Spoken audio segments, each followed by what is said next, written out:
Welcome to the deep dive.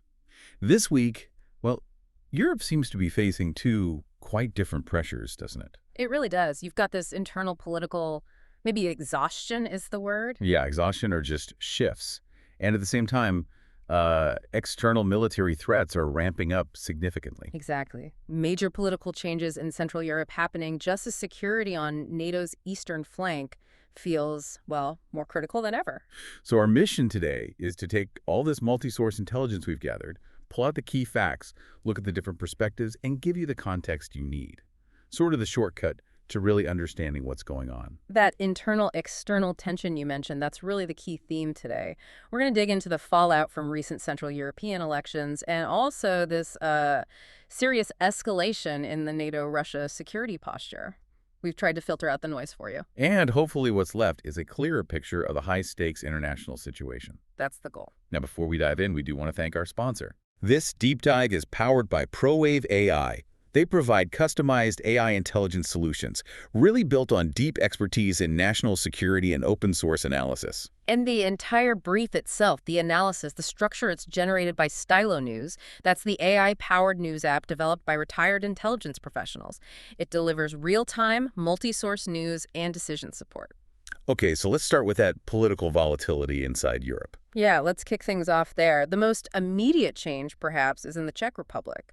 The October 2025 parliamentary elections really shifted things. Right, Andrej Babis's ANO party, the Populist Party, they won the most seats, but not a majority, right? Correct. Only 81 out of 200 seats, so they absolutely need coalition partners to govern. And that's where it gets complicated, I suppose. Who are they likely talking to? Well, the most likely scenario involves talks with the far-right SPD party. And this isn't just, internal Czech politics. This potential coalition signals a major policy pivot. How so? What's the potential impact? Babiš has already suggested he'll propose stopping Czech initiatives that supply artillery ammunition to Ukraine. Wow, okay. That's significant. It is. And it seems to reflect that growing domestic fatigue we mentioned earlier. A shift towards prioritizing national interests, social welfare, maybe pulling back from foreign commitments. So a real reevaluation of priorities. But does this mean they're turning away from the West entirely? Is that the direction? Well, not necessarily. Babiš has been quite clear, publicly rejecting any idea of a referendum on leaving the EU or NATO. Okay, so those core commitments remain, at least for now. It appears so. That commitment seems to be a baseline. And Czech President Petr Pavel has really hammered this point home. He insists any new government must maintain strong, pro-Western commitments for the sake of national security. Interesting. So you have this tension. Trying to stay in NATO, but pulling back on specific, direct military aid for Ukraine. That must create some ripples within the alliance. Absolutely. Alliance cohesion is tricky when member states start diverging like this. And, this brings us to France, another key EU player facing its own significant internal issues. President Macron. Things seem quite unstable there. Profoundly unstable, yes. There are growing calls for his resignation. He's repeatedly failed to build stable governing coalitions, leading to political isolation and, frankly, parliamentary gridlock. And the issue there, I suppose, is how a domestic crisis in a country like France becomes an international problem. Precisely. When a major EU power like France is tied up internally, its ability to lead in Europe, well, it diminishes quickly. Right. It weakens the EU's overall ability to act decisively on security, on economic policy. And critically, it complicates France's role in supporting Ukraine. It puts more pressure on allies like Germany and Poland, who depend on French cooperation for coordinated policy. So all this internal political weariness, maybe fragmentation, it's happening while external security warnings are getting louder and maybe more specific. Definitely more specific. The most alarming assessment recently came from Martin Jaeger. He's the president of the BND, Germany's Federal Intelligence Service. And what was his message? Stark doesn't quite cover it. He said Russia poses an immediate threat of military aggression against Europe. Immediate. Immediate, not the sort of 2029 timeline we've heard talked about? No, he explicitly warned against complacency based on those longer timelines. He said an attack could happen well before 2029.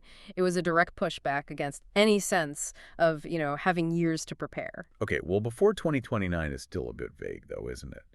Could that allow some NATO members to maybe delay costly rearmament? What's driving his sense of immediacy, and what actions is he calling for? What Yeager seems to be fighting against. He's calling for immediate readiness. He stressed the need for legislative changes, specifically adapting intelligence laws, meaning giving intelligence agencies more leeway, more power perhaps, to track and counter Russian hybrid warfare. Things like cyber attacks on critical infrastructure or those widespread disinformation campaigns designed to destabilize European politics, the very politics we were just discussing.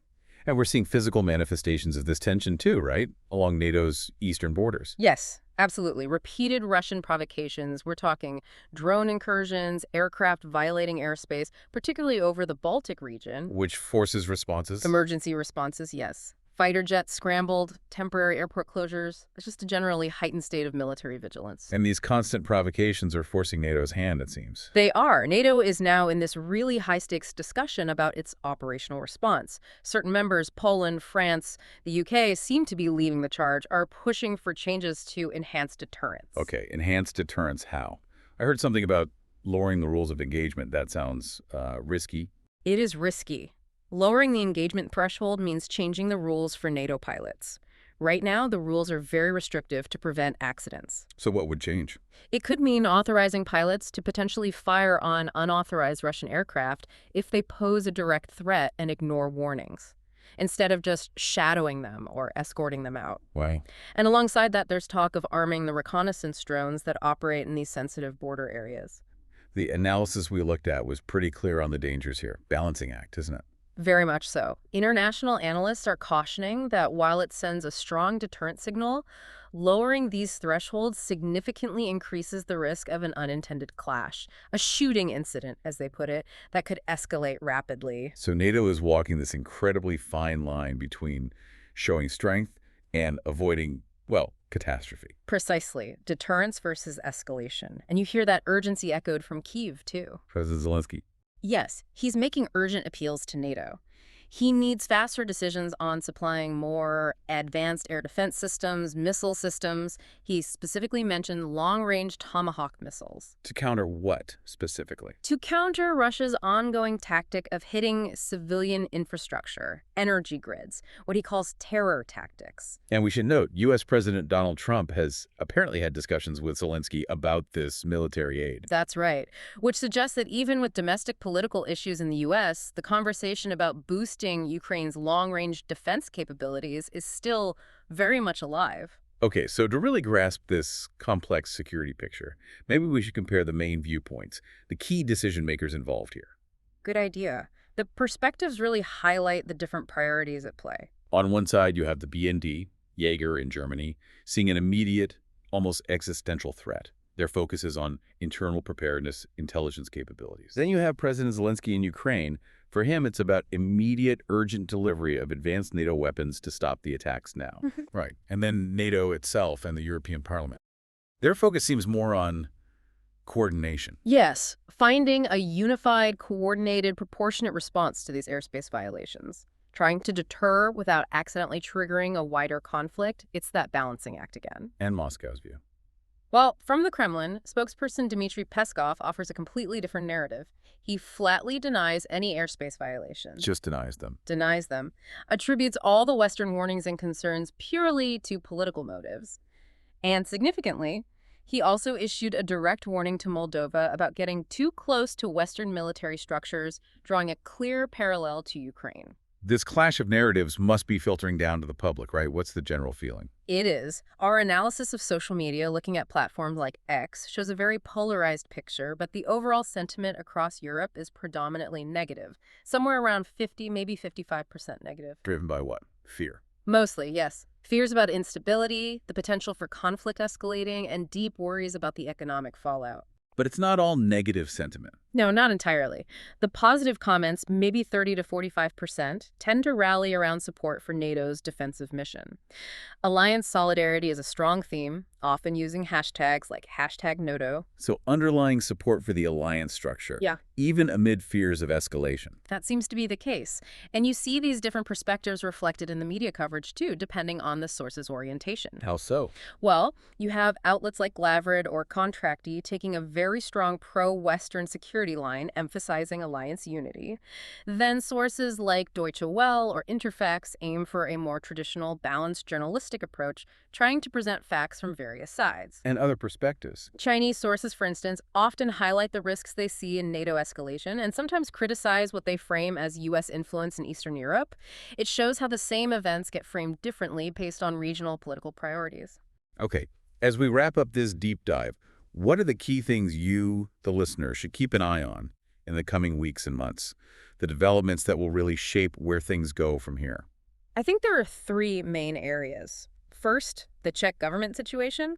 Those coalition talks are complex. They're expected to run through October 2025. And the outcome determines. The final government makeup will really set the policy direction, especially on EU relations and, crucially, that future military support for Ukraine we discussed. Okay, Czech politics first. What's second? Second, watch NATO policy decisions very closely. Those new rules of engagement arming drones, potentially lowering the threshold for pilots' final decisions, are expected soon, probably by late 2025. Those are pivotal decisions for deterrence. Absolutely. They'll define the new operational reality on the eastern flank. And third. Third is French politics. It just remains highly unpredictable. President Macron's challenges mean we could see continued instability, maybe even early elections, or perhaps even a resignation in the coming months. Which would obviously send shockwaves through EU leadership. Exactly. It would dramatically reshape the political landscape in Europe.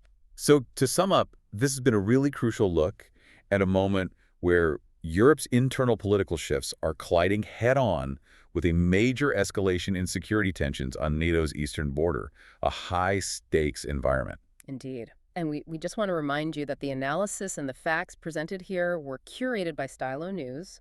It uses multi-source intelligence, drawing from over 350 global news sources, plus analyzing public sentiment on platforms like X to build this comprehensive brief. So if you need that kind of customizable AI-powered news intelligence for your own needs, tailored to what you need to track, you should check out Stylo News. You can subscribe at www.stylonews.com. The Executive Monthly Plan is available for $19.99 a month. Thank you for joining us for this deep dive today. We really appreciate you tuning in. Yes, thank you. And please do follow Stylo News on your preferred social media channels for ongoing updates. Farewell for now. And just one final thought to leave you with. If that potential shift in the Czech government's stance on military aid to Ukraine actually happens, what level of allied cohesion, what critical threshold is needed to maintain effective deterrence against that immediate threat the German BND has identified? Something to consider.